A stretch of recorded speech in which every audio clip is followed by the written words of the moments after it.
Good afternoon, ladies and gentlemen. Today marks 1 year since the President declared his candidacy. We have traveled far since then. This afternoon, for the first time, the President engages the three major networks on the August 23 tragedy, No Holds Barred. The order in which they will ask questions has been determined by drawing of lots. There will be one question and one follow-up question for each panelist. Joining us are Ms. Mel Tiangco, anchor of GMA7's 24 Oras, Mr. Ted Filon, anchor of ABS-CBN's TV Patrol World, and Mr. Paulo Badiones, anchor of TV5's Action. Ladies and gentlemen, the President of the Philippines. Okay. Mel, Ted, Paulo, good afternoon. I would like to thank TV5, ABS-CBN, and the GMA Network, and all our friends in the media for agreeing for this one-of-a-kind panel discussion. As you know, in the wake of the hostage crisis at the Carino Grandstand, your government has launched an independent and transparent investigation into the events of August 23.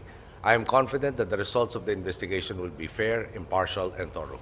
We have also begun efforts to improve the capability of our police forces to better handle situations like this should they arise again in the future. We are also examining our internal processes and crisis management protocols to see how they can be improved. The results of all of these efforts will be known by the public in the coming days. In the meantime, there has been much speculation and commentary on our response to the crisis. Some of the speculation and commentary comes from a lack of knowledge of what really happened during that day. I have asked for this opportunity to talk to you today so that any questions that persist in the public mind may be addressed. With that, let's begin the questions. Pangulo. Major question lang po, sir. Sige po. Ano po yung major na problema na kinahantungan ng hostage crisis na ito sa inyong administrasyon, sa ating gobyerno, at sa inyo bilang Pangulo? Well, unang-una po, no, in 2 months into office, inassume ko po na ang Commander-in-Chief, pag nagutos, tinutupad ang kanyang utos at pag binigyan ng assurance, lalo ng mga opisyal ng sasabihin natin may estrella, star rank, no, at flag rank, talaga hong maasahan na natin yon.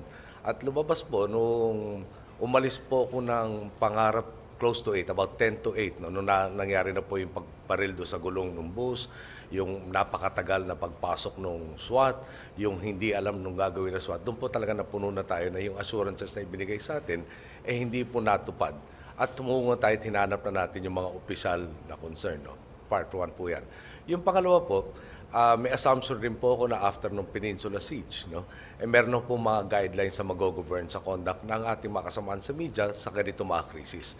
At nakalimutan ko na meron nga hong distortion pala sa perspective ng camera, yung distance, hindi ba? Parang napapalayo ang actual na distances. Kasi ang nakita naman po natin, yung isang sunod-sunod siguro yung nagbigay ng alarma sa akin. Buong araw, mataas ang kumpiyansa natin na mariresolba itong isyong to na walang pagdadanak ng dugo dahil kakaiba sa normal na yung hostage-taking situations. Nagkaroon ng pagre-release ng mga hostages bago pa nag-umpisa yung negotiation. No? Nung dumating yung sulat at nagbago yung muka ni Colonel Yerba, no? At saka pati nung kapatid, doon medyo na-alarma na ako. Pero naghihintay pa ako ng balita kung anong nag-transpire, bakit nga ba nagbaguhan ng mga muka.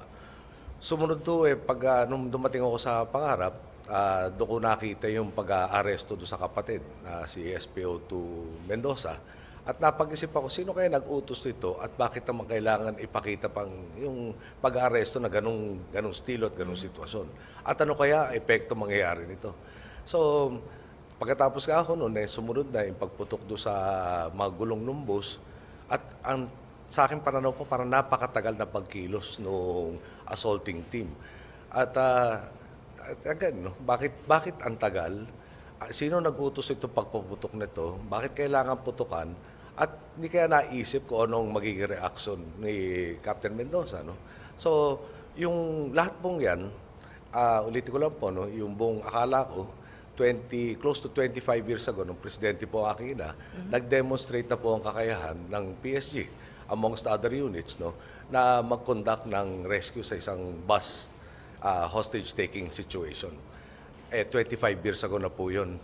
Inaasahan po natin na tuloy-tuloy yung pagsasanay, mas na-improve yung capability, at ng mga tinanong ko pong mga kakulang opisyal, inassure sa atin na yung unit, specifically yung SAF, gagamitin at may kakayahan at handa na mag-effect ng rescue kung kakailanganin. Inulit-ulit ko lang the whole day. Primary interest po natin siyempre yung pagliligtas ng hostages. So yung paggagamit ng tactical assault ay final option. At mangyayari lang kung talaga may immediate threat o actual harm na ginagawa doon sa mga na-hostage. Maraming po salamat. Pero nabanggit po ninyo na nasundan ninyo pala. Ano po? Mula Mr. ho nung na-inform tayo ng mga 11 o'clock, Opo. natural ho, meron pa mga ibang problema hong bansa natin. Dengue, naalala ko po for once. May deadline kami pagsasubmit ng budget sa Kongreso. So sinabay-sabay ko pong aksyonan yan. Pero minomonitor ko po the whole day. At tayo po'y sumang-ayon doon sa pananaw na kung merong mataas na opisyal ng gobyerno na lilitaw, baka lalo mag-complicate ng negotiations dahil yung mga imposibleng demand lalong dadagdagan pa pag nakita merong mas kakayahan yung haharap dito sa ating hostage taker. So minabuti po natin na pakialamanan pero wag i-micromanage. Ayaw naman po natin mabawasan yung kakayahan ng mga scene commanders na magdesisyon kung parati natin paghihimasukan yung kanilang mga desisyon na kailangan gawin. At tayo naniwala nga ho na nung ako po natapos dito sa opisina, tumungo sa bahay, na malaki ang pag-asa. Kung hindi halos sigurado na ho na mariresolba ito ng matahimik at mapayapa, siguro mga madaling araw po. Salamat po, Ted. Thank you po. Ginoong Pangulo, magandang tanghali po. Gusto ko lang pong i-follow up yung tanong po ni Binibining Tiangco. Sa 20 puntong binanggit nyo, una yung pong siege doon sa peninsula at saka yung pong binabanggit nyo na panonood ng television sa Bahay Pangarap. Noong po kasi palang year 2000, Ginoong Pangulo, meron na po pala talagang klaro na crisis manual on hostage taking. Detalyado po lahat ito. Ang dati po nakapirma dito ay si dati Pangulong Estrada.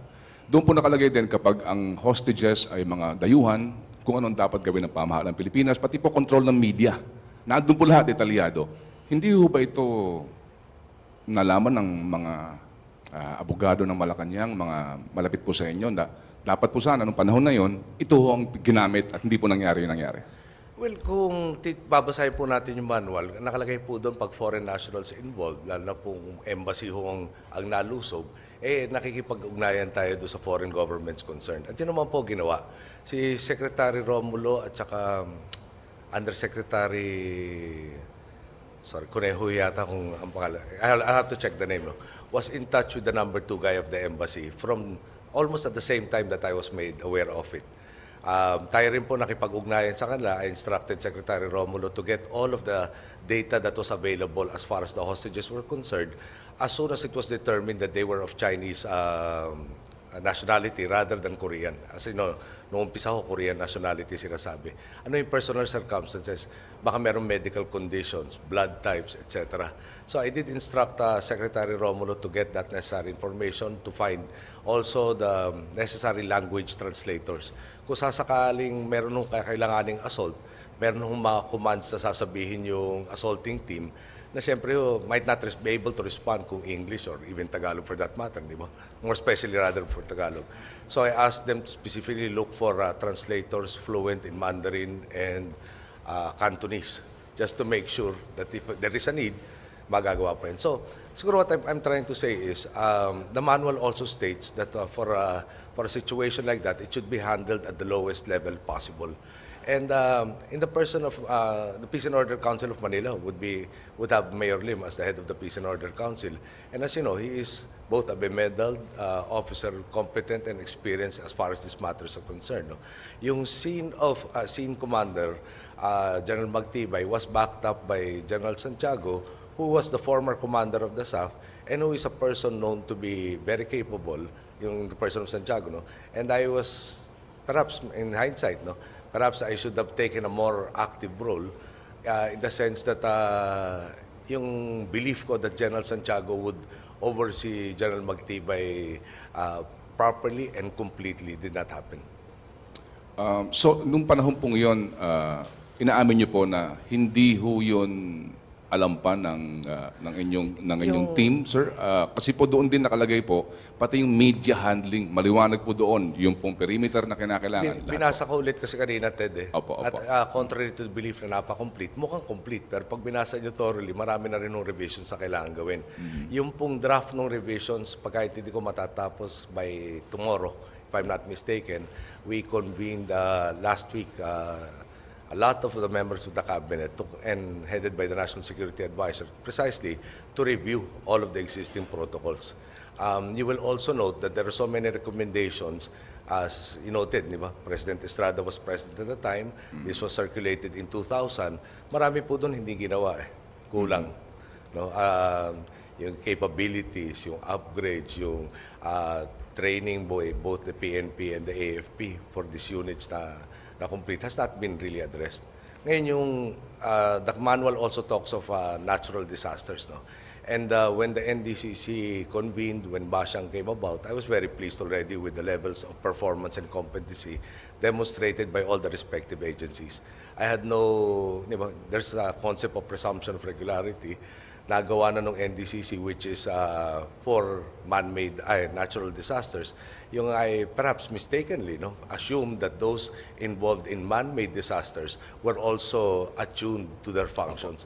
Hindi naman natin pinalitan, for instance, a lot of the people who are, shall we say, have direct responsibility in handling situations like this.